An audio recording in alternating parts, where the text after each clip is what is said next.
नमस्कार विद्यार्थी मित्रांनो, इयत्ता 5वी विषय हिंदी। आज मी तुम्हाला प्रथम सत्र परीक्षेच्या दृष्टिकोनातून काही महत्त्वाची प्रश्न जी आहेत ते सरावासाठी देणार आहे। त्याचप्रमाणे त्यांची उत्तरं कशी लिहायची ते देखील सांगणार आहे। प्रश्न पहिला, निम्नलिखित प्रश्नों के एक उत्तर एक एक वाक्य में लिखो। आता या भागामध्ये जे उपप्रश्न दिलेले आहेत त्या प्रश्नांची उत्तरं एका वाक्यात लिहायची आहेत। पहला, पुरवाई के रथ पर चढ़कर कौन आती है। आता या प्रश्नाचं उत्तर आहे, पुरवाई के रथ पर चढ़कर बूंदे आती है। प्रश्न दूसरा, क्रिकेट खेल में प्रत्येक टीम में कितने खिलाड़ी होते हैं। याचं उत्तर आहे, क्रिकेट खेल में प्रत्येक टीम में 11 खिलाड़ी होते हैं। अशा पद्धतीनं पुढील सर्व प्रश्नांची उत्तरं लिहायची आहेत। तिसरं, नीम ने अपने मन में क्या ठान ली है। चौथा, बैलगाड़ी वाला वृद्ध कौन था। 5, सड़क किसके बीच सेतु है। 6, आज किसका उपवास है। 7, 4 फूलों के नाम लिखो। 8, मिट्टी के बर्तन कौन बनाता है। 9, नीम की छाया कैसी होती है। 10, रामदीन के मित्र का नाम क्या था। 11, ज्ञान विज्ञान की रोचक कहानियाँ कौन सुनाती है। प्रश्न दूसरा, रिक्त स्थानों की पूर्ती करो। हा जो प्रश्न आहे रिकाम्या जागांचा, या ठिकाणी हे वाक्य जे आहेत प्रश्नपत्रिकेमध्ये अशा प्रकारे रिकाम्या जागा लिहा असा प्रश्न आल्यानंतर ते रिकाम्या जागेचं वाक्य जे आहेत, जेवढे वाक्य सांगितलेले असतील तेवढे वाक्य जसेच्या तसे उत्तरपत्रिकेमध्ये लिहिणे अपेक्षित आहे। उदाहरणार्थ, पहला वाक्य, सारे उम्मीदवार कर्मवीर को देखकर टिंब टिंब लगे। मग अशा प्रकारे हे जे वाक्य आहे हे पूर्ण वाक्य जसंच्या तसं आपल्या उत्तरपत्रिकेमध्ये लिहिणं अपेक्षित आहे। त्यानंतर रिकाम्या जागेमध्ये जो शब्द असेल तो शब्द जो पुस्तकात दिलेला आहे तोच शब्द जसाच्या तसा या रिकाम्या जागेत लिहिणं अपेक्षित आहे। त्याचप्रमाणे तो शब्द लिहिल्यानंतर त्याच्याखाली अंडरलाईन करणे असं ज्याला आपण म्हणतो, म्हणजे रेषा ओढणे असं आपण करायचं आहे। दूसरं, पेटूराम खाने पीने में टिंब टिंब नहीं करते। तीसरं, उन्होंने रात के समय टिंब टिंब का काम आरंभ किया।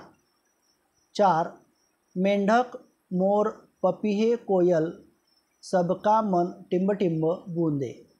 या ठिकाणी हर्षाती असा आहे, रिकाम्या जागेमध्ये पुस्तकामध्ये हर्षाती हा शब्द आहे, तोच शब्द जसाच्या तसा या ठिकाणी आला पाहिजे, समानार्थी शब्द वापरायचा नाही। 5, हरकारे गाव गाव ढिंडोरा टिंब टिंब लगे। पीटने लगे असा पुस्तकामध्ये शब्द आहे, तो पीटने हाच शब्द पाहिजे, बजाने लगे असा नको। 6, अब अन्न जंगल बिजली पानी है सभी टिंब टिंब।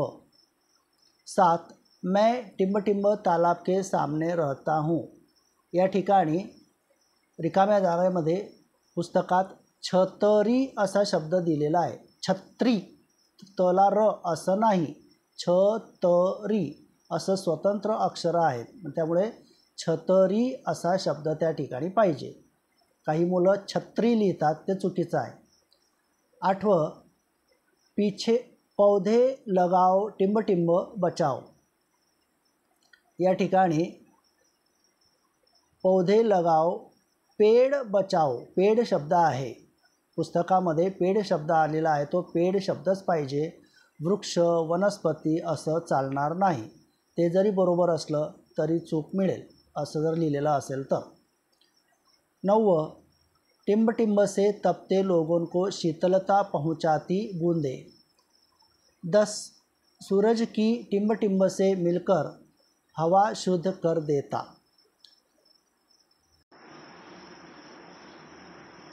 पुढचा प्रश्न, निम्नलिखित वाक्य सही या गलत है यह पहचानो।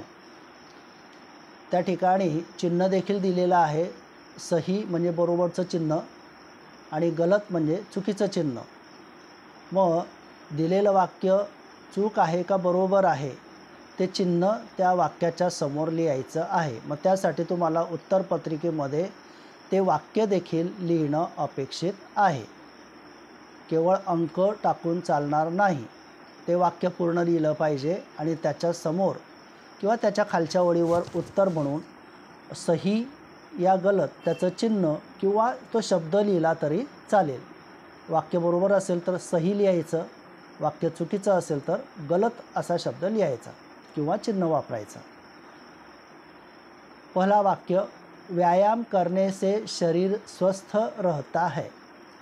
अब ये वाक्य सही है तो इसके आगे सही का चिन्ह लगाना चाहिए या फिर सही शब्द लिखना चाहिए। दूसरा वाक्य, दिन में बल्ब चालू रखना चाहिए। अब देखिए, दिन में उजाला होता है, हमें लाइट की ज़रूरत नहीं होती है, इसलिए यह वाक्य जो है यह गलत है।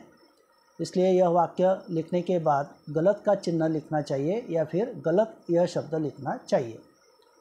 आगे, रामदीन ने खेत में सोना चांदी गाड़ कर रखा था। चौथा वाक्य, पंसारी फूल बेचता है। 5 कबड्डी खेल के लिए बैट बॉल की आवश्यकता होती है। 6 परिश्रम से ही धन कमाया जा सकता है। 7 क्षमा बाजार के पास रहती है। 8 व्रत के दिन पेटुराम कुछ नहीं खाते। 9 कर्मवीर निर्धन परिवार का प्रतिभाशाली नवयुवक था। प्रश्न चौथा, निम्नलिखित वाक्य किसने किससे कहे है। मराठीमध्ये आपण ज्याला कोणी कोणास म्हटले असं लिहायचं आहे, पण ते हिंदीमध्ये। त्याच्यासाठी तुम्हाला पुस्तकांचं वाचन करणं अत्यंत आवश्यक आहे। पहला वाक्य, मैं घर और विद्यालय के बीच सेतु हूँ। आता हे वाक्य सडक या पाठामधलं आहे, त्यामुळे याचं उत्तर लिहिताना सड़क ने हमसे कहा है या हम सबसे कहा है असं येईल। दुसरं, मेरा आरंभिक स्वरूप कच्चा था। हे देखील सडक या पाठातलंच आहे। तीसरं, मैं सदा साफ सुथरी रहना चाहती हूँ। हे देखील सडक या पाठातलंच वाक्य आहे। चौथा, मेरे पिताजी वकील है। 5 तुम सब थके हुए क्यों हो। 6 हम दूर तीर्थयात्रा पर जा रहे हैं। हे दोन्ही वाक्य, 5वं आणि 6वं वाक्य गडाधन या पाठातला आहे। 5व्याचं उत्तर, 6व्याचं उत्तर, हम दूर तीर्थयात्रा पर जा रहे हैं। रामदीन ने अपने चारों बेटों से कहा है असही। 7वां, आज मेरा उपवास है। 8 क्या आप भोजन नहीं करेंगे। 9 पहले अपने जैसे सेवाभावी परोपकारी और ईमानदार मंत्री का चुनाव कर लीजिए। 10 कर्मवीर में वे सारे गुण हैं जो राज्य के मंत्री के लिए आवश्यक है। या वाक्यामध्ये कर्मवीर के, तो के शब्द नाही पाहिजे त्या ठिकाणी। कर्मवीर में वे सारे गुण आहे, वे शब्द पाहिजे। 11 आज से कर्मवीर राज्य के नए मंत्री होंगे।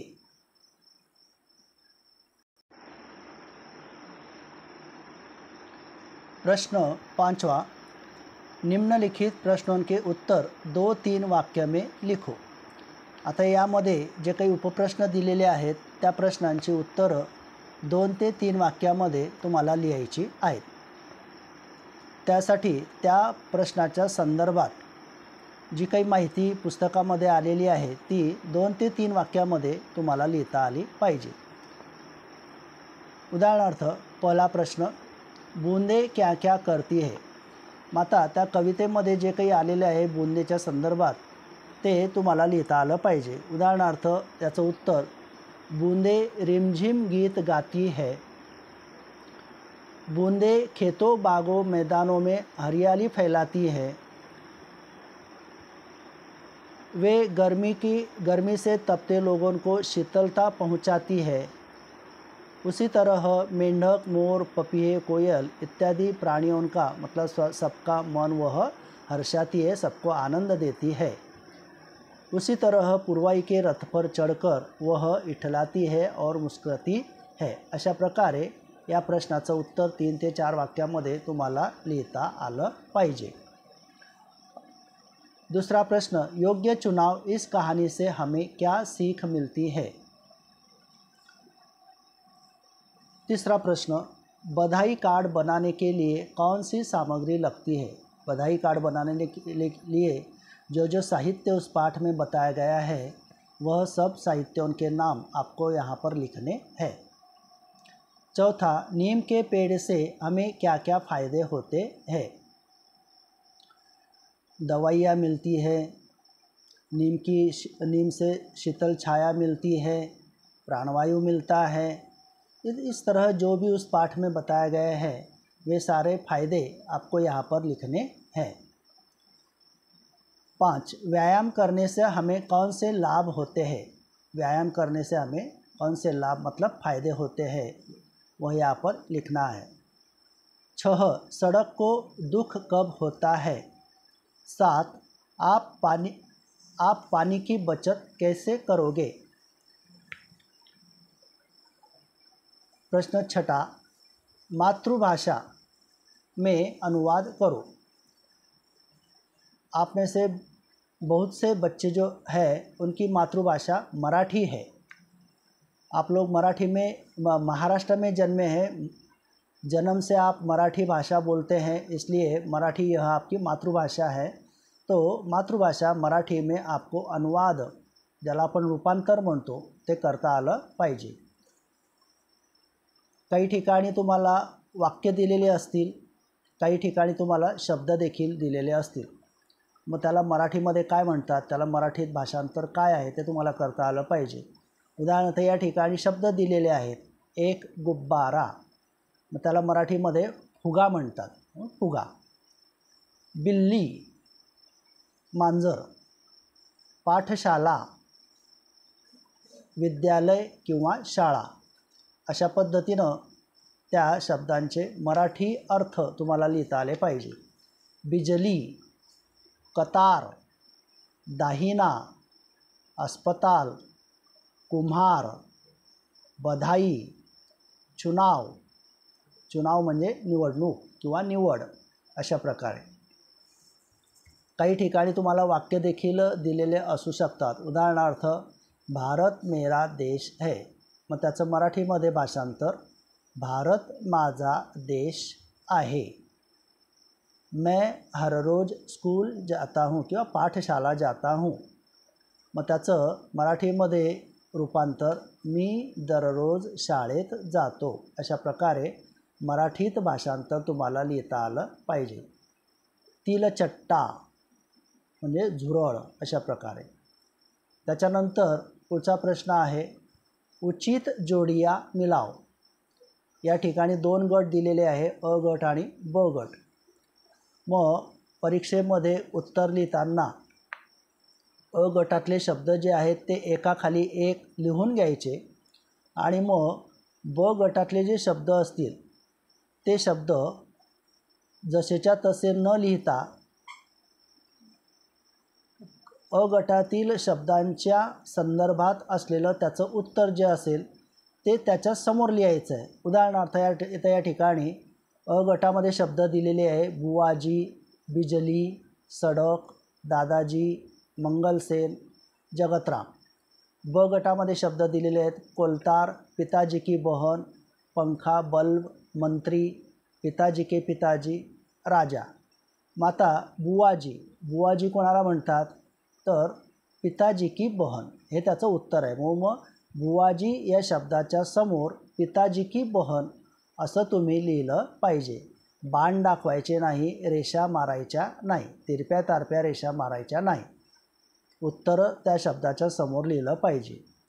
बिजली याचं उत्तर आहे पंखा, बल्ब, मग ते त्याच्या समोर लिहिलं पाहिजे। अशा पद्धतीनं अ गटातील शब्दांची उत्तरं जी आहे, जी ब गटाशी संबंधित आहे, ते शब्द त्याच्या समोर तुम्ही लिहायचे आहेत।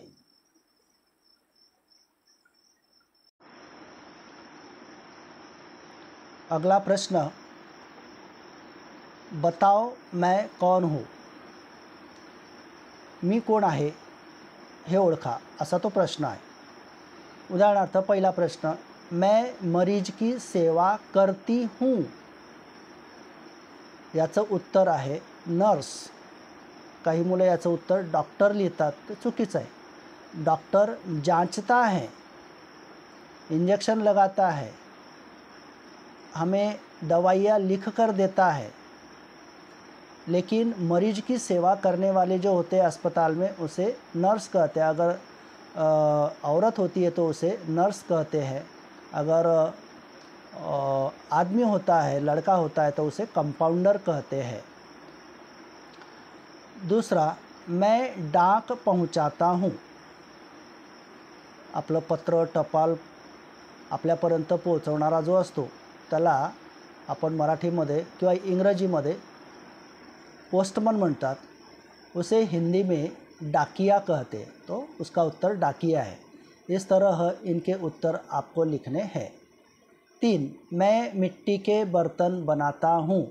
4, मैं देश की रक्षा करता हूँ। 5, मैं किराणा माल बेचता हूँ, याचं उत्तर पंसारी असं आहे, तुमच्या पुस्तकामध्ये आलेलं आहे। 6, मैं न्यायालय में मुकदमे चलाता हूँ। 7, मैं हवा शुद्ध कर देता हूँ। अगला प्रश्न, ओ की मात्रा वाले अक्षर पहचानो। आता याच्यामध्ये जे काही शब्द दिलेले आहेत, या शब्दांमध्ये ज्याला ओची मात्रा जोडलेली आहे असे अक्षर तुम्हाला ओळखायचे आहेत। ओची मात्रा म्हणजे त्या शब्दाच्या उजवीकडे उभी रेषा आणि वर एक मात्रा, असं ओची मात्रा असते। मग उदाहरणार्थ पहिला शब्द दिलेला आहे झरोखा, मग या शब्दामध्ये ओ की मात्रा जुड़ा हुआ अक्षर, मग याच्यामध्ये मधलं जे अक्षर आहे रो, याच्यामध्ये ओची मात्रा आलेली आहे, रो, ओ, अशा प्रकारे। मग त्या रोच्या खाली रेषा ओढायची आहे किंवा त्या रोला गोल करायचा आहे। दुसरा शब्द पढ़ो। तिसरं मनोहर। प्रश्न 10वां, अम की मात्रा वाले अक्षर पहचानो। आता या ठिकाणी अम म्हणजे अनुस्वार, या शब्दामध्ये ज्या अक्षरावर अनुस्वार असेल, टिंब ज्याला आपण बिंदू म्हणतो, दिलेला असेल, अशा अक्षरांच्या खाली रेषा ओढायची आहे। मग पहिला शब्द आहे पतंग, मग या ठिकाणी तो या अक्षरावर बिंदू दिलेला आहे किंवा अनुस्वार दिलेला आहे, म्हणून मग त्याच्या खाली रेषा ओढायची आहे किंवा त्याला गोल करायचा आहे। त्याचप्रमाणे कंगन, संत या शब्दातील अम की मात्रा वाले अक्षर आपको पहचानना है। प्रश्न 11वां, रू की मात्रा वाले अक्षर पहचानो। रू की मात्रा म्हणजे त्या अक्षराच्या खाली अर्धी वाटी जोडलेली असते किंवा अर्धगोल जोडलेलं असतं, त्याला म्हणतात रू की मात्रा। मग याचं पहिलं उदाहरण आहे किंवा पहिला शब्द आहे वृक्ष, मग या ठिकाणी पहिलंच अक्षर व जे आहे त्याला अर्धी वाटी खाली जोडलेली आहे, मग त्याच्या खाली रेषा ओढायची आहे किंवा त्याला गोल करायचं आहे। मग त्याचप्रमाणे गृह, पृथ्वी या शब्दांमधील रू की मात्रा वाले अक्षर आपको पहचानना है, ओळखायचे। प्रश्न 12वां, समानार्थी शब्द लिखो। समान अर्थ वाले शब्द आपको लिखना है। जैसे पहला शब्द है माला, इसका समान अर्थ वाला शब्द है हार। दूसरा किताब, इसका समान अर्थ वाला शब्द है पुस्तक, ग्रंथ, इस तरह। तीसरा शब्द है औरत। चौथा पानी, 5 बाप, 6 पेड़। यांचे समानार्थी वाले शब्द तुम्हाला लिहायचे आहेत।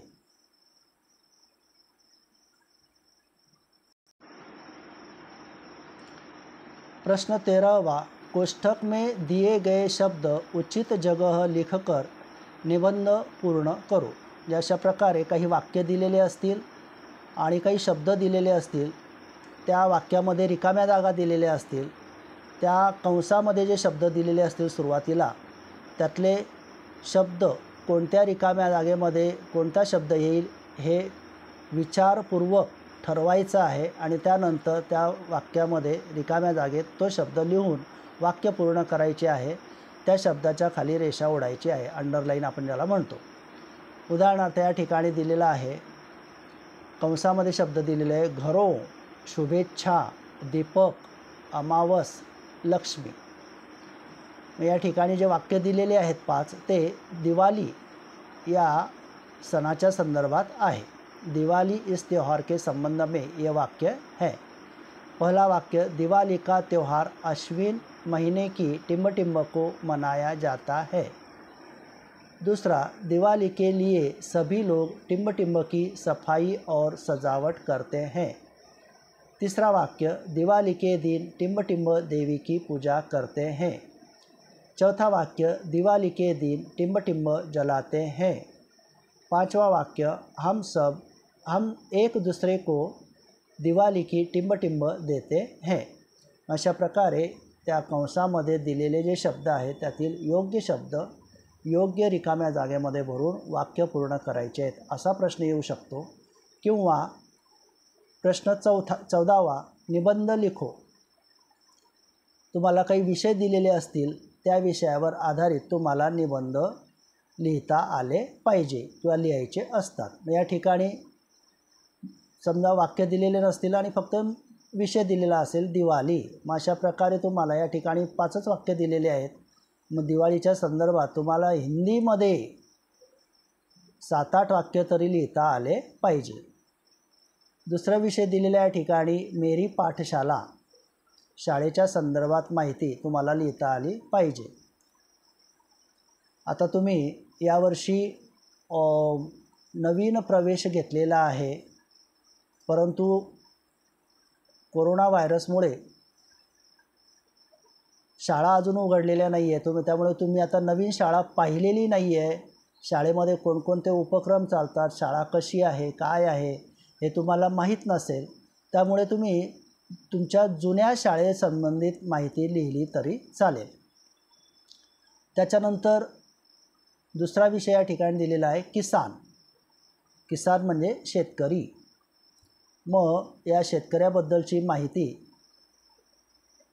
तुम्हाला लिहिता आली पाहिजे।